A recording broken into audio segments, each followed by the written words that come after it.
Very often people come to me and, they're complaining this and that and the other. I say, okay, how good are you at saying no?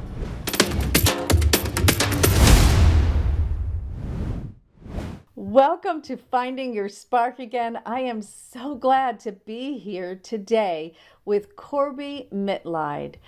You know, Corbie has always been the different one, a writer and visionary in a medical family. She's always made her path. Leaving an Ivy League university after 2 years, Corbie struck out to find where joy and purpose lived. Surviving divorce, abuse, poverty, and cancer, Corbie learned the value of the examined life, meeting challenges, and always asking the next question, facing each new situation with strength, courage, and humor. Today, as an intuitive counselor and inspirational speaker, Corbie brings a full toolbox to her job as a beacon of manifestation and vision for her clients worldwide.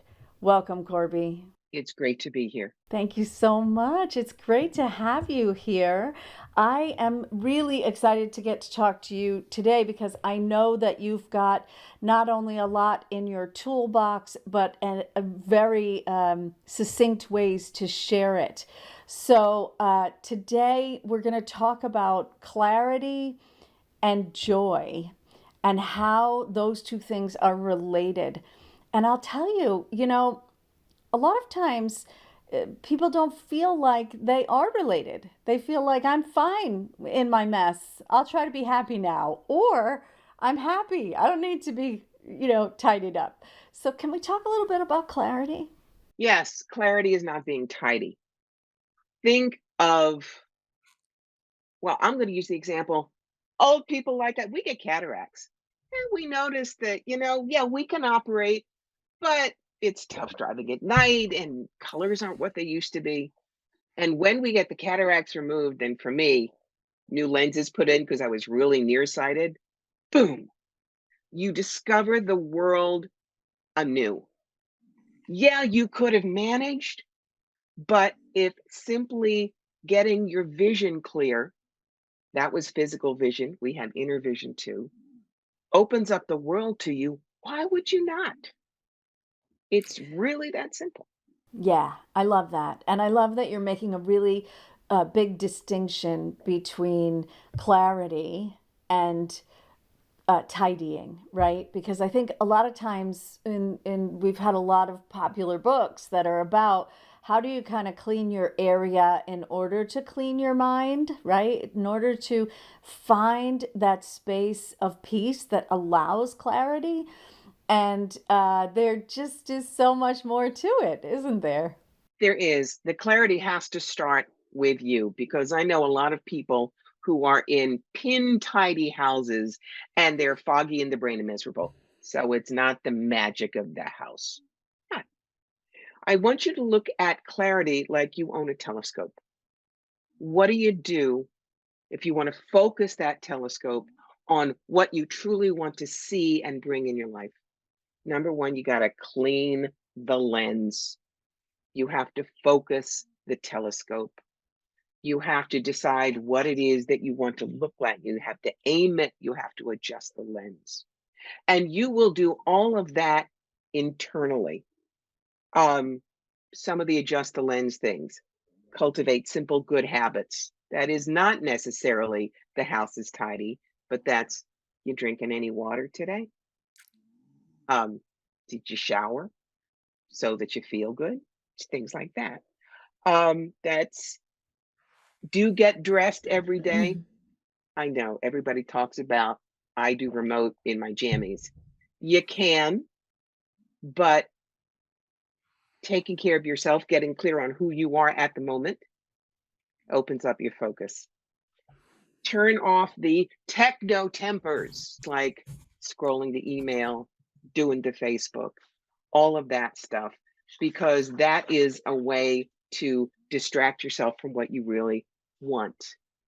You set your schedule, you keep a list, you stay away from people. Oh, this is big. You stay away from people who live in Neverland. What's that? No. Oh, that's not gonna work. I'd never do that. And you know what you do with them? I wanna give you 2 magic phrases. You look at them and say, "Thank you for sharing." You may think that if you wish, and then you go do what you want. Um, you find your tribe. You avoid the gloom and doomers. 'Cause there's a lot of that out there right now. Look, I'll be honest, the world is a scary place.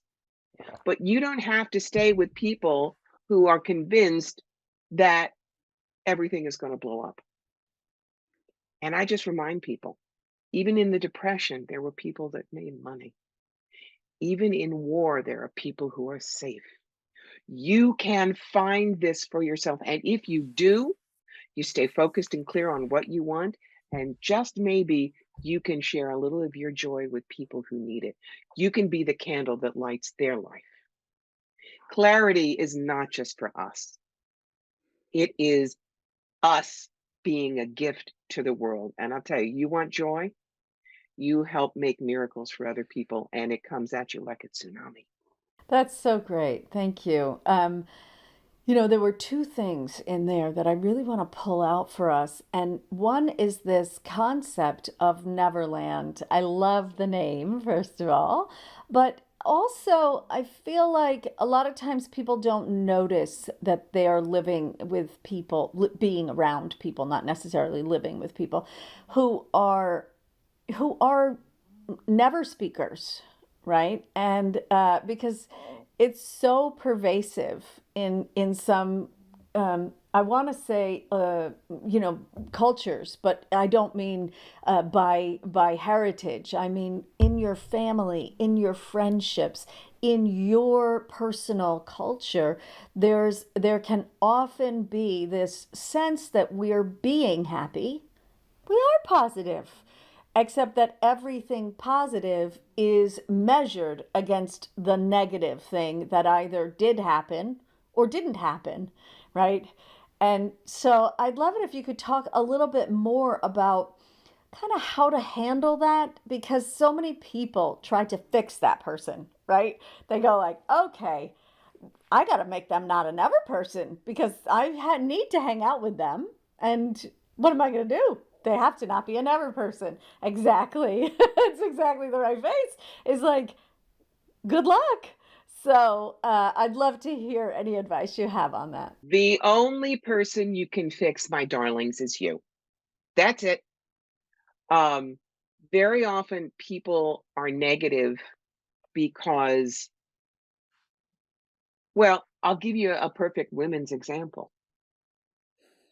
We're four. There's a plate of cookies. We see the big one and we're a smart 4-year-old. We reach for that one and our mother grabs it and says, "You're selfish.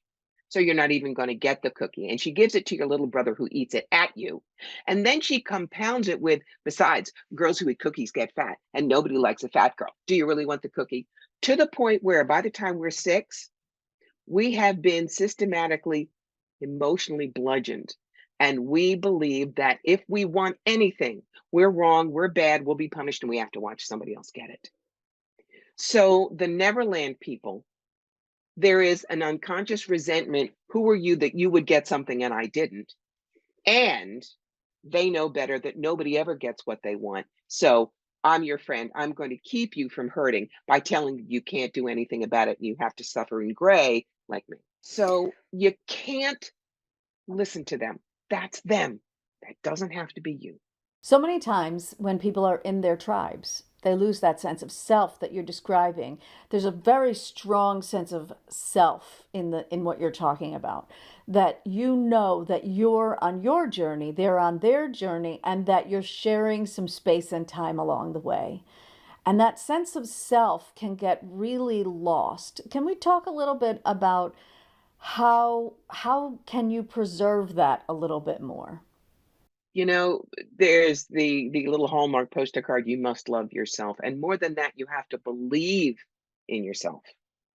See, I say that 4 words trump 3 words. I believe in you is better than I love you because you can love someone and not believe in them at all.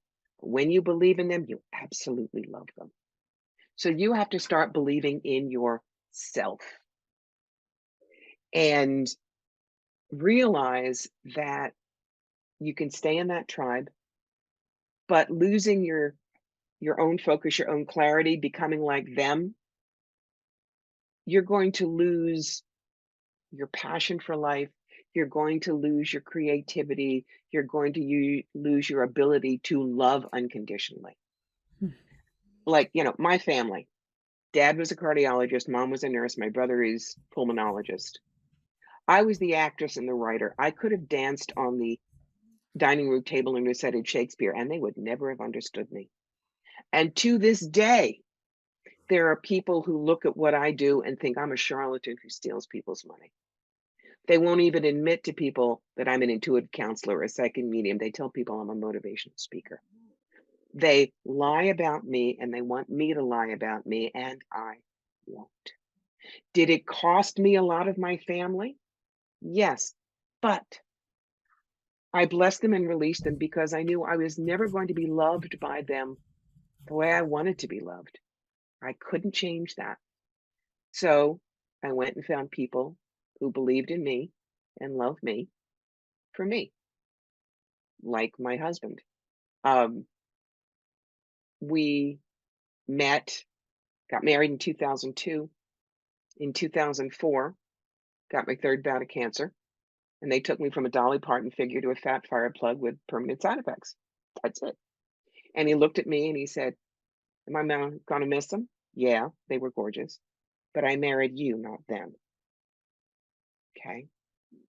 That's a man who was clear about why he married me. Hmm. And that's why the marriage is solid, even though it's not the marriage we thought we were going to be. And this, we've been together 23 years, married for 21. That's what clarity can do for you. Joy may look different than you expected, but it doesn't mean you can't find joy even in a challenging circumstance. Yeah, so we're bringing in this concept of joy, and as my listeners know, and as you know from our previous conversation, you know, life happens, and life has happened to me, right? If you stick around long enough, You could do beers over it, let me tell that's you. it. That's it, right? If you just get to live long enough, then stuff's gonna happen. That's horrible. And so that sense of like, okay, so when you're 6, maybe you can find joy pretty easily.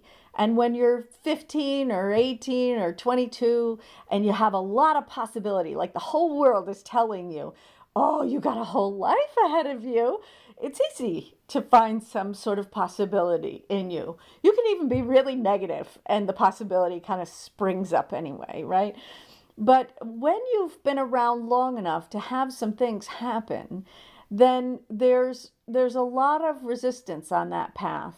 There's a lot of expectation, both from other people and from yourself, that these things are hard and that they're awful, and that maybe we should think about that part of it for a while and not really lean in to what joy can be wrung out of that. And I know you have some thoughts about how we can access that joy in those circumstances. I'd love to hear about that. The two things that we quick touched on in the green room, one of them is the examined life.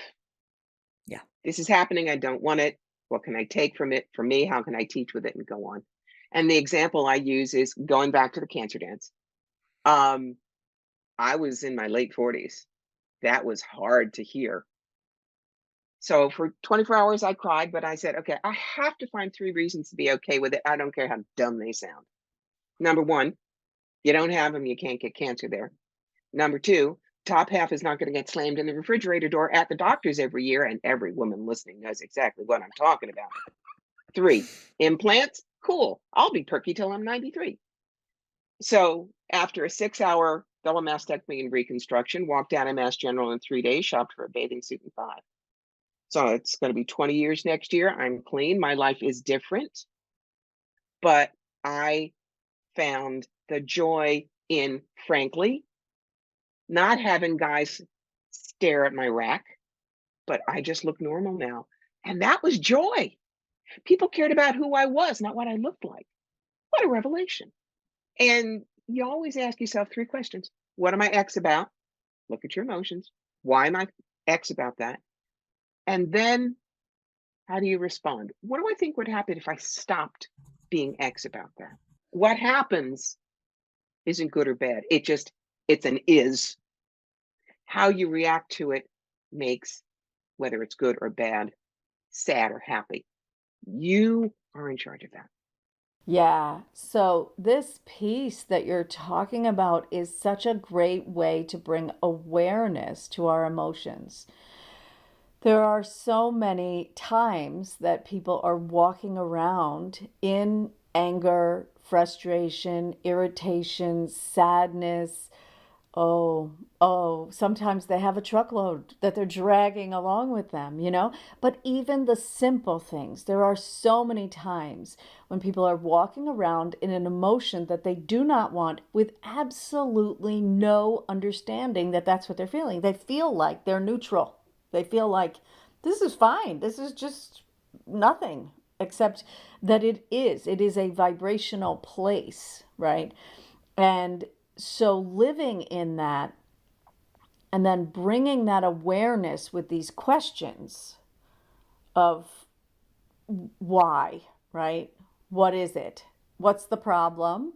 Or even what's the feeling, right? To get that X word is, what is this feeling? Does it have a name? Right? And I know early on, I really didn't have names for my feelings. I had no idea that this is what fear felt like, this is what anger felt like.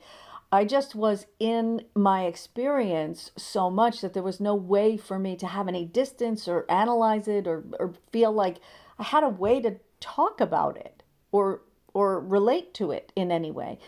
And learning those names is so important because you can do the thing that you just talked about. Yes, you have to honor those feelings. One of the things that drives me bananas about the what I call the glurpy purple with angel people are you should never feel negative. Everything is happy. Everything is no, no. If you have something devastating happen to you, whether it's a job loss or a personal loss or whatever, you're allowed to grieve. You're allowed to be mad. You just don't stay there. You say, well, this is where it is. Where do I go next? And, you know, my cancer has so many stories. I had to have radiation in my first bout in 1989. And I was acting in New York then. So I would go into the hospital. I'd be full makeup and hair, and I'd have my headshots and all. And I would be sitting waiting. And a person next to me I said, hi, how are you? Well, I have cancer. I said, me too. What flavor is yours? Boom. That got her out of the pity party. By the time I was out of my radiation, because she was a couple of weeks behind me, she was coming in dressed every day. She was coming in with her makeup because you can be a mirror showing other people there are other ways to be. You can't change them, but you can offer them the thought. Hmm.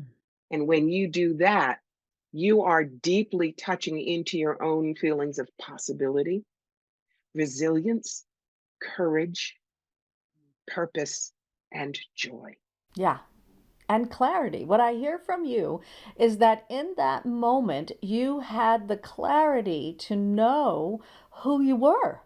Even though you were in a bad situation, you knew that in this life, I'm going to bring all of me into each moment.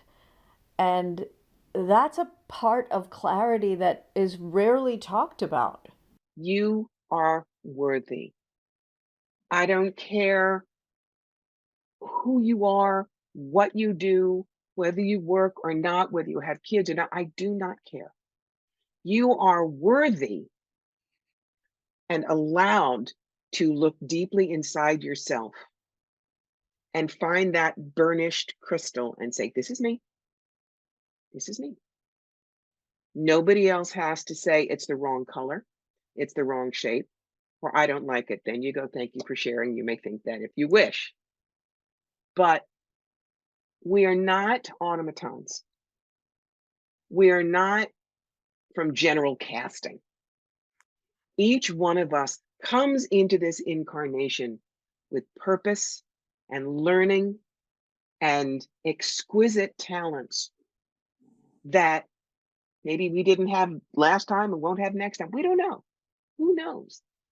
But you didn't come in to hide your light under a bucket. You are entitled to shine no matter what. Yeah. Yeah. So this concept tying clarity and spark, right?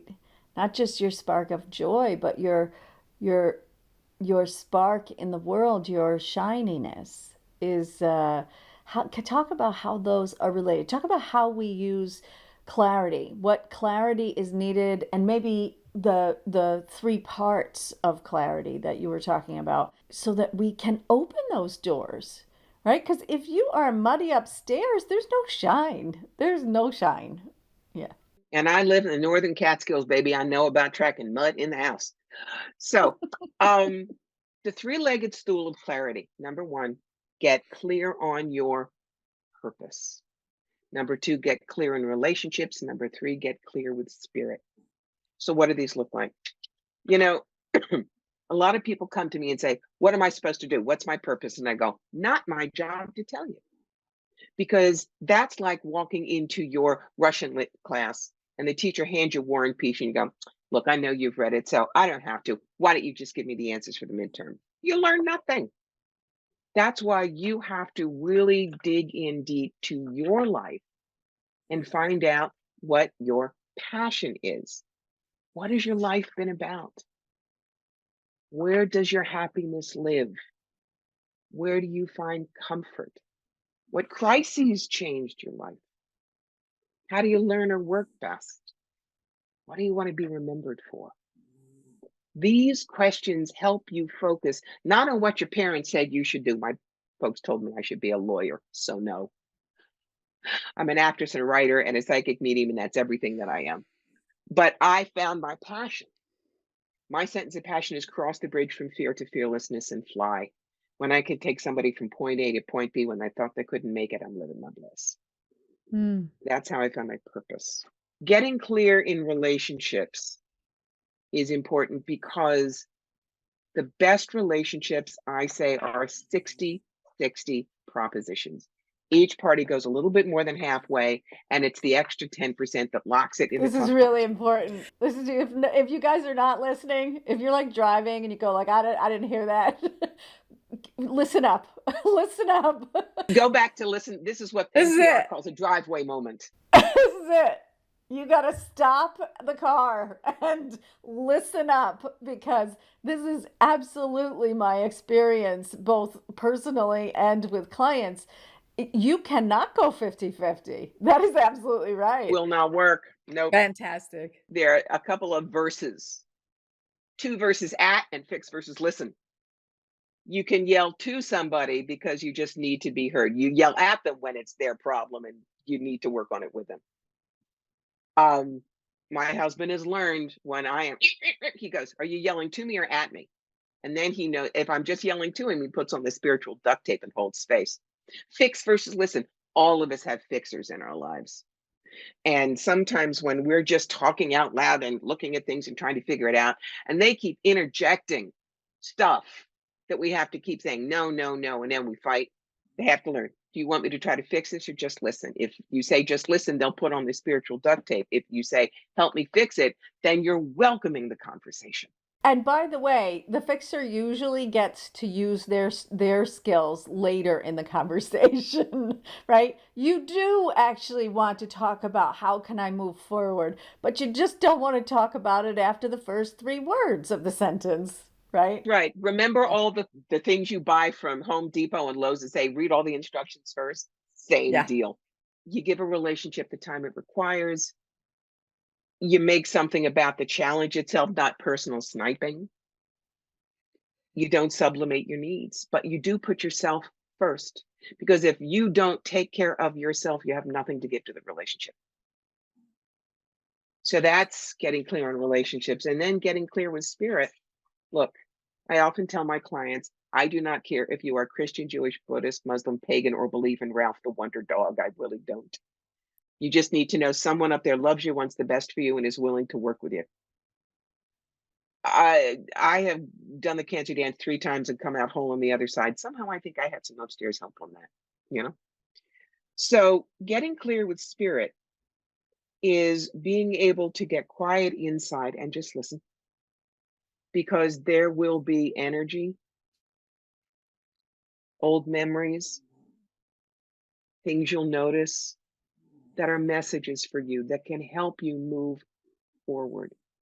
And if we're constantly doing, run, run, run, run, run, and multitasking, we never get to listen to that small voice inside, which may have the answers we're looking for if we'll just sit down and shut up and Yeah. listen. Yeah. You really this piece about spirit. I love that you're talking about it the way you were talking about it. And I will say, a lot of times I think of it as because I work with people, as you do, with every background you can imagine. And so for me, it really is this space inside you that is eternal. It feels eternal. Like whether it is or not, like we'll have to answer that later, right? But but it feels eternal. And as people age, they usually find this, right? When you're 20, you're like, I don't know what you're talking about. And when you're 40 or 50 or beyond that, a lot of times those are the kinds of ages that people go like, my body feels different, but I don't. I feel like I am as I came into this world and more. And that's that space that we're talking about when you're really able to go into that space with yourself. It does take getting quiet, right? You can't do it while you're busy, busy, busy all the time. But once you go there, the whole game changes. It does. That's why I teach people that no is a fabulous idea. It's a 5-word mantra. Um, Very often people come to me and they're complaining this and that and the other. I say, okay, how good are you at saying no? 90%. Well, better. Well, I have postcards made up that say, no is a fabulous idea. And on the other side is the tale of Sid, Moses' second cousin. It's a little fable about why to say no. And I give it to them. I say, read it, put it on the fridge.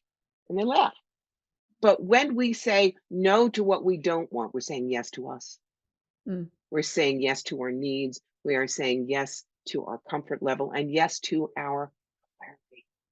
This is great. This has been really useful. And I would love to talk a little bit more in depth about your book because I feel like, this is a great conversation. But if you're listening right now, then maybe you want to go a little farther, right? Maybe you want to know a little more. And there is a book, exactly, so that we can really go there. And Corbie took the time to write it. So tell us about the book. Of course, we're going to link it on all the platforms. So, Thank you. yeah. It's called Clean Out Your Life Closet. And I wrote it because I've never met anyone who hasn't bought a self-help book. And I remember the first one I read when I was 13 in 1968. And the first paragraph was so awful. Judy has a groovy wardrobe. Her makeup is fab and her hair is far out. Remember, this was 68. But nobody likes Judy because Judy's fat. Right there, hundreds of thousands of American teenagers were told everything you are is worthless unless you're skinny. Mm. And too many self-help books do that. Do it the way I tell you, or it's all wrong. My book doesn't do that. It's here's some of the dumb things I did. Maybe here's a client story and a couple of suggestions. But at the end of each chapter, you have the adventure pages where you get to decide what works for you. Yeah. For instance, how good are you at finding happiness in the moment? If you aren't good, what do you think stops you? You're not going to find that on page 82. You have to look at your own life. If you do all the questions at the end of each chapter, this will be a personal manual for you to show you you can't get it wrong. Yeah, I love that about it. I love that there's this interactiveness about it.